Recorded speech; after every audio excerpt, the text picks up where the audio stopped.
Kritik budaya kritik. Kritik adalah sesuatu yang menjadi keharusan. Dengan kritik orang menjadi sadar bahwa ada kesalahan dan kekurangan yang harus diperbaiki. Kritik juga bisa menjadikan sesuatu lebih baik.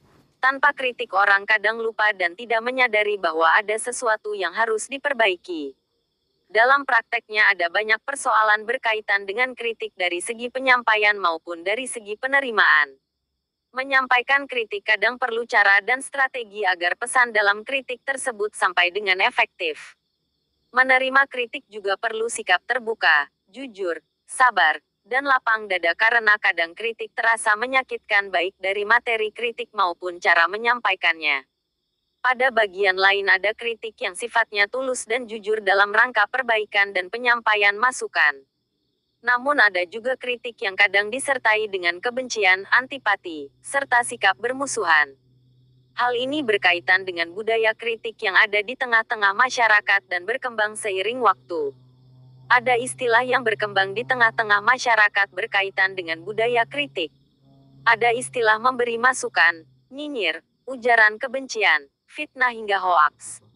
Dan kelihatannya budaya kritik semacam ini sudah ada sejak zaman dahulu kala. Dalam dunia pewayangan misalnya ada model kritik ala Punokawan dan ada pula model kritik ala Sengkuni. Punokawan dan Sengkuni sama-sama rajin menyampaikan kritik, sama-sama tajam dalam memberikan kritik, dan kadang juga sama-sama tanpa tedeng aling-aling.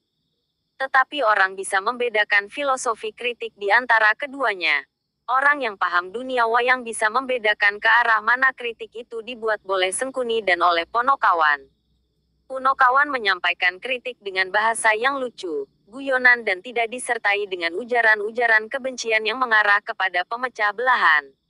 Sedangkan Sengkuni cenderung menyampaikan kritik dengan cara-cara licik, suka menghasut, fitnah, karena memang tujuannya untuk membuat kekacauan dan mengambil keuntungan dari kekacauan yang ditimbulkan. Di dalam kehidupan sehari-hari banyak masyarakat dan berbagai pihak yang menyampaikan kritik dengan cara-cara yang enak dan asik.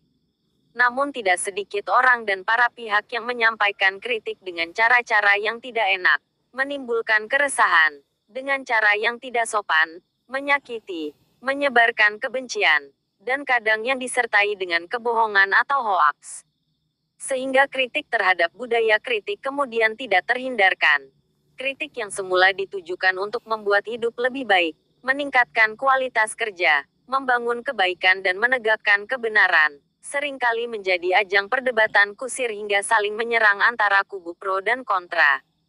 Bahkan tak jarang sebuah kebenaran dihabisi oleh kubu yang bertentangan dan kemudian dianggap bukan kebenaran karena kalah dalam berdebat.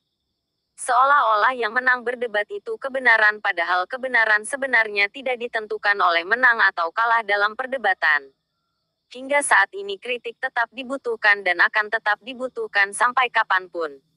Namun kritik kadang tidak disukai bahkan menimbulkan penolakan karena cara penyampaian kritik yang menimbulkan keresahan, hingga penyerangan secara pribadi yang kadang meresahkan. Kritik syah disampaikan tetapi harus tetap memperhatikan tata krama dan sopan santun yang itu juga menjadi bagian dari budaya kita.